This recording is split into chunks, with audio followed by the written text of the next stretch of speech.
Solo. A reservist. Federal officials say Irvine police arrested Fong for weapons charges. Based on revelations from a senior advisor within the royal family, following a series of increasingly tense conflicts between Meghan Markle and the British monarchy, King Charles made a rare and highly consequential decision to implement internal surveillance measures targeting Meghan, a covert form of house confinement intended as a serious warning. While public opinion continued to dismiss the tensions as nothing more than personal disputes of little significance behind the scenes, a quiet investigation had already begun. The center of all suspicion, the lavish Montecito estate where Meghan currently resides with her 2 young children, and which she had publicly declared to be completely detached from the royal family. The inspection was carried out under the strictest level of confidentiality, but what was discovered inside forced even some of her former defenders to reconsider their stance. Secret Files media contracts signed prior to childbirth, ambiguous financial records, and a long list of previously undisclosed debts. All of it raised an unavoidable question. Has Meghan truly lived with integrity in her role as a member of the royal family, or was it all a carefully orchestrated performance spanning years, crafted in service of a much larger ambition? And most crucially, as truths slowly emerge from the very thing she deliberately sought to conceal, is there anything left that can salvage Meghan's reputation from its rapid and uncontrollable decline? Part 1: The Secret Search. After a series of events that severely damaged Meghan Markle's credibility, the British royal family ultimately took an unprecedented step, conducting an internal search of her private estate in Montecito, California, a location once considered an untouchable sanctuary ever since Harry and Meghan publicly stepped back from their senior royal roles. This operation was not made public, involved no court-issued warrant, and saw no presence from local law enforcement. Instead, the entire investigation was carried out quietly by the royal family's private legal team under a special directive from King Charles III, who had just issued a temporary internal surveillance order requiring Meghan to remain within Buckingham Palace grounds to provide clarification regarding irregularities tied to her finances and royal status. According to a source close to the palace, the investigation team included legal experts, financial analysts, and special security personnel, all dispatched to Montecito under a near top-secret mission. They were armed with a detailed checklist of documents to collect, including medical records, financial agreements, copies of commercial contracts, and various personal items directly linked to suspicions surrounding Meghan's pregnancy, an issue that had sparked controversy in the past, but had never been concretely verified. Notably, the search was conducted while Meghan was away from the estate, and most household staff were instructed to vacate the premises during the inspection. The initial findings of the search reportedly stunned even members of the investigative team. A set of medical records appeared to be falsified. Ultrasound images of Archie and Lilibet were suspected to match publicly available medical stock data online. The doctors listed in the documents could not be verified at any official medical institution in either the US or the UK. More concerning still, some documents were formatted entirely differently from the standard templates used in the British public health system, raising suspicions that Meghan may have utilized forged paperwork services or even purchased records from unofficial organizations. The deeper the investigation went, the more alarming details emerged.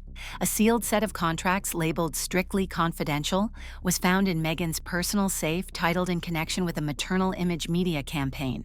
The internal clauses explicitly outlined that her public portrayal during pregnancy had to meet the criteria of radiant, healthy, and free of suspicion.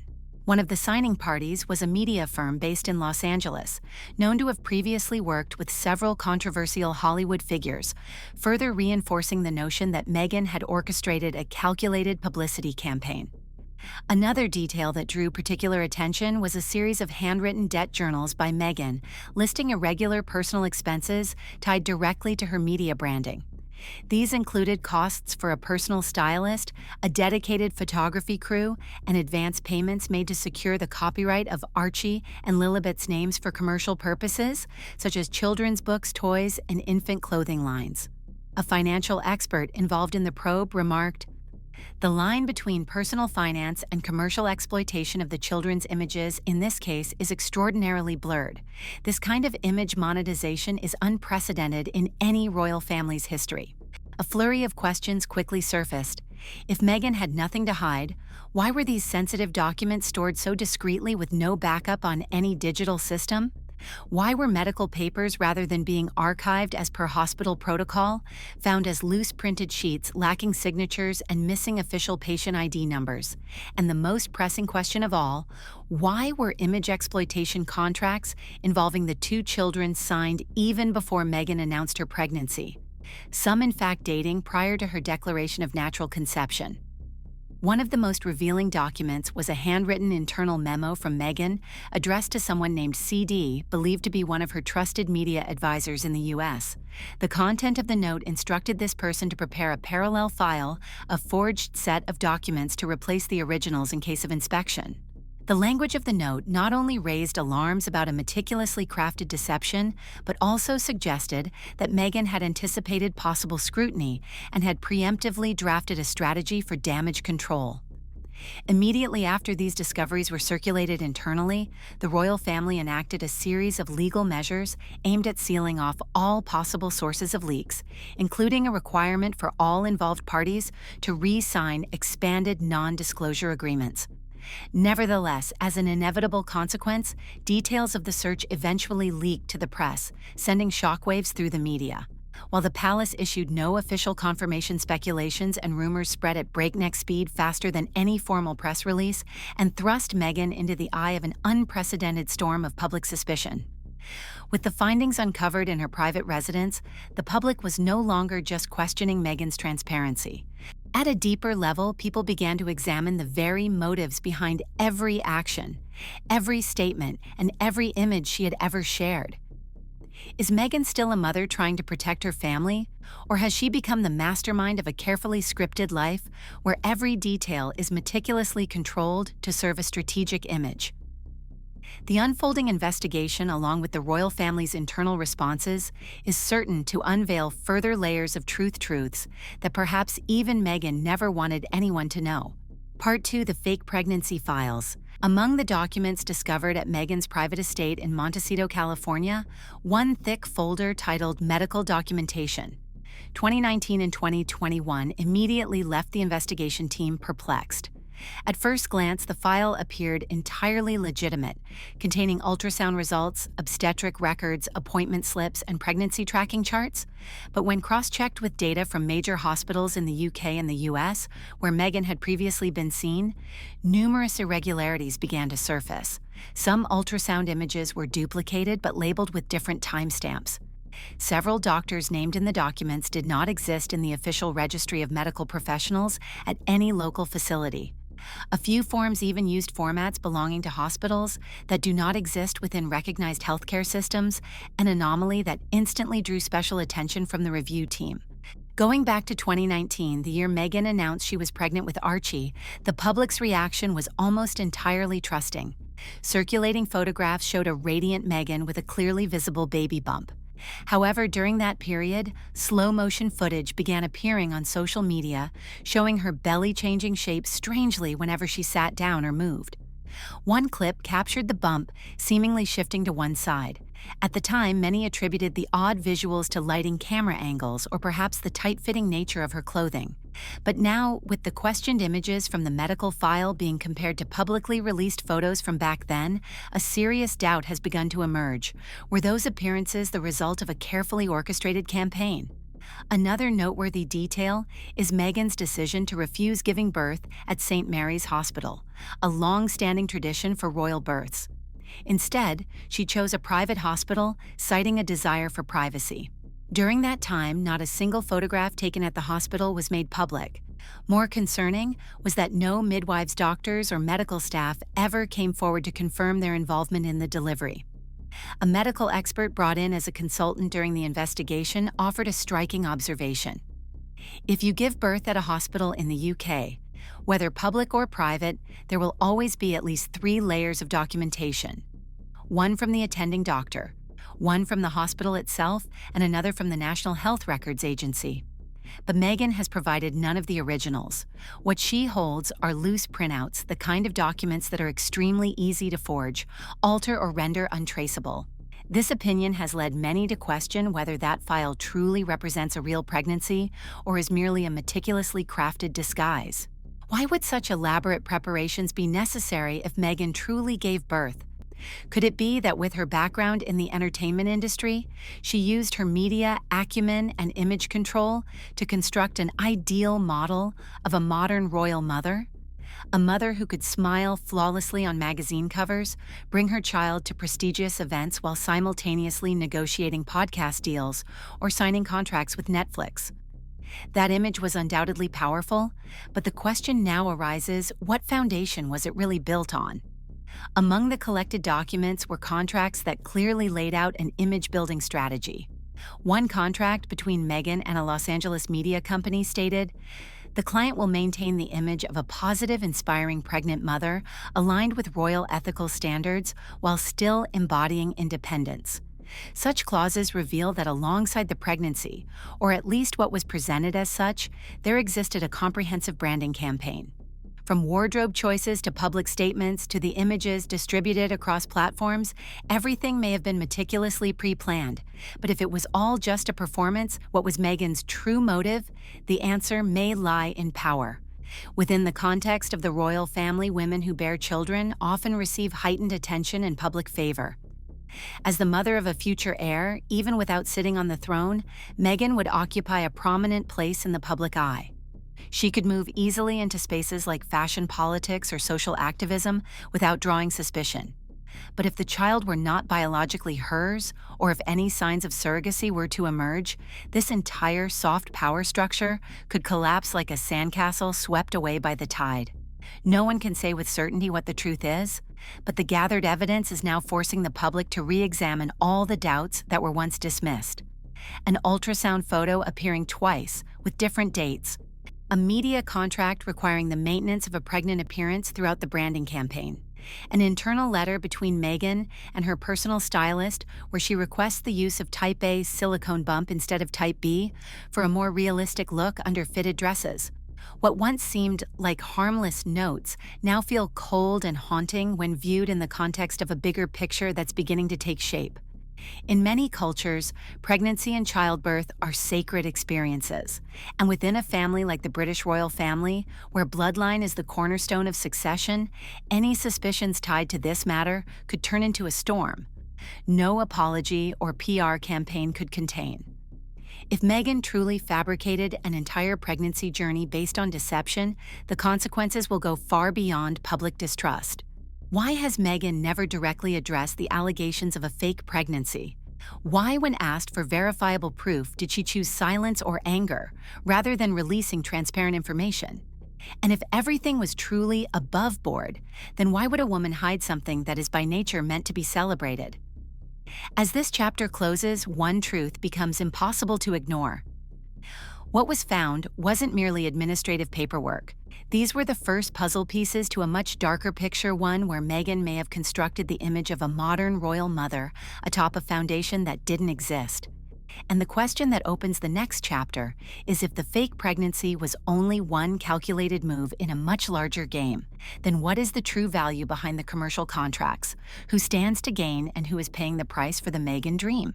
Part 3: The Secret Contracts. The search conducted at the Montecito estate not only unearthed irregular evidence relating to finances and medical records, but also revealed an entirely separate layer of information, a covert contract system. Legal documents believed to have mapped out Meghan's entire image building and personal branding strategy even before her pregnancy or departure from the royal family. Among the myriad of seized documents, what stood out were numerous media collaboration contracts containing explicit clauses on leveraging the image of motherhood, the child, and the journey of self-repositioning after leaving the traditional royal environment. The names listed in these contracts were far from unfamiliar. A Los Angeles-based documentary production house, a leading image management firm in New York, and a globally renowned podcast platform, all of which had signed agreements before Meghan ever announced her pregnancy with Archie. What raised eyebrows was the question, how could someone plan an entire media campaign around family imagery when the child had yet to even be known to the public? One leaked document specified a strict confidentiality clause between Meghan and a media partner. Under no circumstance shall any product detail be disclosed prior to official announcement by Party A. The image of the mother and child will be central to all content. The choice of wording mother and child rather than specific names sparked serious doubts about the authenticity of the entire story behind it. Moreover, a copy of an internal email between Meghan and her creative team showed that preparations for visuals, written content, and media formats had started at least 4 months before the pregnancy was publicly revealed. This begged the question, would any ordinary woman require such a comprehensive media strategy just to announce a natural event like childbirth? The investigation also uncovered a sponsorship agreement between Meghan and a major American mother and baby brand. In this contract, one clause stood out clearly. In the event that the name or image of the child is not approved by UK royal authorities, Party B reserves the right to adjust the marketing strategy towards an inspirational single mother breaking royal norms direction. This confirmed that regardless of how events unfolded in reality, Meghan's image would always be steered toward positivity and inspiration. Could it be that from the very beginning, Meghan was no longer just a member of the royal family, but the creative director of a meticulously crafted PR campaign beyond media strategy? Another detail that caught the particular attention of royal legal experts was the legal implications of using Archie and Lilibet's names as commercial assets. Records show that Meghan registered the name Lilibet Diana as a trademark in the United States just days after she and Harry announced their departure from royal duties. The surprising part was that at that time, the name had never been publicly revealed, and Lilibet hadn't even been born. Such early trademark registration could hardly be coincidental. It was clearly a calculated move to secure the commercial rights to the child's image before she ever entered the world. On the flip side, if a mother were genuinely only concerned with her child's well-being, why would she feel compelled to rush into trademark registration even before birth? The discovered contracts not only demonstrated an extraordinary level of preparation, but also revealed the degree of control Meghan exercised over her public image. A particularly revealing leaked document was a detailed instruction guide sent to media partners, outlining how to report on the Meghan, Harry, Archie family avoid using language that reflects traditional British royalism. Emphasize modernity, multicultural identity, and female empowerment. Could the entire imagery that once captivated global audiences have actually been a well-staged media production, where Meghan was simultaneously the scriptwriter, the director, and the leading actress? If verified, this information could entirely reshape the international public's perception of Meghan's so-called journey through adversity. The image of an African-American woman stepping into the British royal family, once celebrated as a modern fairy tale, now faces the risk of being exposed as a personal branding campaign disguised as inspirational transformation. And if everything was the result of PR choreography and strategic maneuvering, then perhaps the public was never witnessing a genuine story, but a highly sophisticated performance. This leads to the central question once again. Was Meghan a woman accidentally swept up in the whirlpool of fame, or was she the one who drafted the blueprint from the start? In an age where every camera flash, every embrace, and every tear can be turned into digital content, can those seemingly ordinary moments, including those involving her children, still be considered authentic, or are they merely scenes in a pre-written script titled The New Royal Family? For now, the answer remains unclear. But the evidence uncovered at Meghan's mansion is making it increasingly difficult to dismiss these suspicions. And quite possibly, this is just the beginning of a much bigger unraveling one that the public never imagined would come to light. Part 4: The Financial Darkness. As legal experts conducted a deeper analysis of the financial records obtained from the Montecito estate, a tangled, inconsistent, and even suspicious financial landscape gradually came into focus. Numerous internal transfers between accounts under Meghan's name were discovered, some labeled as charitable organization operating expenses, while others were categorized as personal image production costs. However, none of these transactions were supported by original invoices, verifiable authorizations, or any independent documentation validating their actual usage. Preliminary estimates suggest that the total amount involved in these opaque transactions could reach as high as $2.7 million in less than 18 months. more notably a major withdrawal over $1.2 million that was originally allocated as third-party funding for a community project under the Archewell Foundation was rerouted to a media company directly affiliated with Meghan. On paper, the company was described as specializing in social documentary production, but in reality, it had never released any public-facing content beyond a few personal PR clips uploaded to Meghan's Instagram. In addition, accounting experts uncovered a personal loan from a New York-based financial institution worth $600,000, with a contract stating explicitly the loan is designated for the personal brand development of Meghan Markle, including media consulting and press data acquisition. Alongside these difficult-to-trace financial flows, a series of leaked internal emails revealed even more troubling details. In one email addressed to her personal lawyer, Meghan emphasized the need to secure full control of the Lilibet brand before any official statements could be issued by the royal family, suggesting a calculated move to commercialize her children's names. Other emails sent to her PR and media team outlined coordinated strategies involving content publishing schedules, visual materials, and media timing, indicative of a meticulously orchestrated personal branding campaign, blurring the line between private life and strategic marketing. The question inevitably arises, is Meghan leveraging privileged access to charitable funds and royal associations to build an ecosystem of personal gain around her image? When everything from outfits and children's toys to the items within her mansion becomes part of a monetized publicity campaign, is that merely coincidence, or is it the result of a deliberately constructed process masked as philanthropy? Additionally, the investigative team discovered several previously undisclosed legal documents, including personal investment contracts signed under Meghan's name that were never reported to the charitable foundation's oversight body. One specific instance involved a beauty industry startup in which Meghan acted as an angel investor, contributing up to $450,000, a sum that appeared in none of the reports tied to her foundation. From a legal standpoint, a nonprofit finance attorney based in Los Angeles noted, if funds from a charitable organization are redirected for personal or commercial use, the representative can face IRS investigation and potential criminal charges. Lack of transparency in financial flows is a fatal weakness. Some former advisors who had worked with Meghan were called in for internal questioning.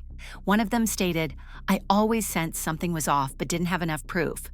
Now, with all the pieces coming together, the picture is becoming much clearer. So the question remains, if these actions are verified, could Meghan face criminal prosecution for financial fraud, charitable fund abuse, and profiteering from public imagery?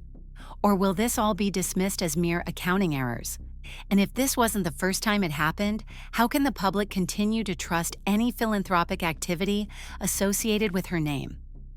In a separate development, the joint bank account shared by Meghan and Harry showed multiple large withdrawals, each totaling hundreds of thousands of dollars, occurring precisely during the same periods when glowing articles about Meghan's life as a mother were being published across major magazines. Is this just another coincidence, or could it be the final link in a chain of evidence revealing how financial flows were used to build a flawless public persona designed to win trust and, more importantly, attract major sponsors? Although no formal charges have been filed, yet one thing has become undeniably clear: Meghan's public image is now seriously fractured. And if her most valuable asset, trust, begins to collapse, then every brand project and media message associated with her risks immediate devaluation. In the world of modern media, where personal image is priced by credibility, nothing is more dangerous than a crack in one's honesty. Part 5: Harry's role. Amid the swirling storm of ongoing investigations, public attention has begun to shift toward one figure, long seen as the emotional soul of the saga between Meghan and the royal family Prince Harry. He, the man who once renounced his title, dared to defy centuries-old tradition and left Britain behind in order to stand by the woman he loved. But now, as the very foundations begin to tremble, as secrets are unveiled and trust crumbles piece by piece, what is Harry's true role in all of this? Is he merely an unwilling companion, a manipulated victim, or someone who has known the truth all along but chose silence? One detail the public cannot ignore when legal experts conducted a full sweep of Meghan's estate in Montecito. Harry was nowhere to be seen. A source close to the royal family revealed that in the weeks leading up to the operation, Harry had deliberately avoided appearing with Meghan at public events. His prolonged silence, coupled with the increasingly distant expressions on his face, has led many to speculate, is there an unspoken fracture quietly forming between them? Leaked personal emails and text messages never previously disclosed have begun to paint a picture of internal conflict. At one point, Harry reportedly questioned Meghan over her overstepping boundaries, especially concerning financial dealings and the use of their children's images. In a message from 2023, he wrote, "I gave up everything for you, but I don't believe our son should be turned into a media tool." Another message revealed his disappointment. "I trusted you with everything, but you never told me the truth about that account." These short yet emotionally heavy lines have led many to ask, had Harry been harboring suspicions all along Meghan's deliberate concealment of financial information, especially personal contracts involving their children's names for commercial purposes, placed Harry in an impossible position. Having grown up in the long shadow of media intrusion, Harry knows all too well the consequences of turning children into PR assets. Seeing his children featured in promotional campaigns without his knowledge or input may have been the breaking point that pushed him to begin distancing himself from his wife. Yet another question arises, is Harry entirely blameless? Was he truly unaware of contracts signed even before Meghan announced her pregnancy? If he is the attentive husband and father he has always claimed to be, how could such questionable transfers and clearly orchestrated media campaigns happen without any objection from him? Some media experts suggest Harry may have been drawn into a world he never fully understood, a world where every value, every memory, every intimate emotion could be repurposed as content for consumption. From the Netflix docuseries to the memoir Spare, Harry has consistently portrayed himself as the victim the man manipulated by the British press, abandoned by his own royal kin. But now as everything begins to unravel, that victim narrative may no longer hold weight. The public is beginning to ask, is Harry becoming the last one to wake up? If everything Meghan built was merely a cleverly crafted mask, does Harry have the courage to tear it off, or will he continue walking a path that even he may no longer recognize or control? This collapse of trust stems not only from financial or legal revelations, it also originates from that quiet moment when a man once blinded by love begins to face reality. And to many, Harry no longer resembles a prince, but a man caught between two irreconcilable forces, the responsibility of fatherhood and the brutal truth of a marriage quietly fracturing with each passing day. Will Harry continue to stand by Meghan, defending her to the end as he once did?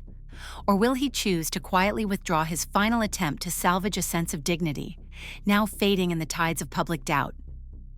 In the history of the royal family, no member has ever endured such unrelenting storms of media politics and emotional turmoil as Harry, and whatever he chooses next, whether to stay or to walk away, will ultimately decide the ending to a story that has already transcended every traditional boundary of royal life.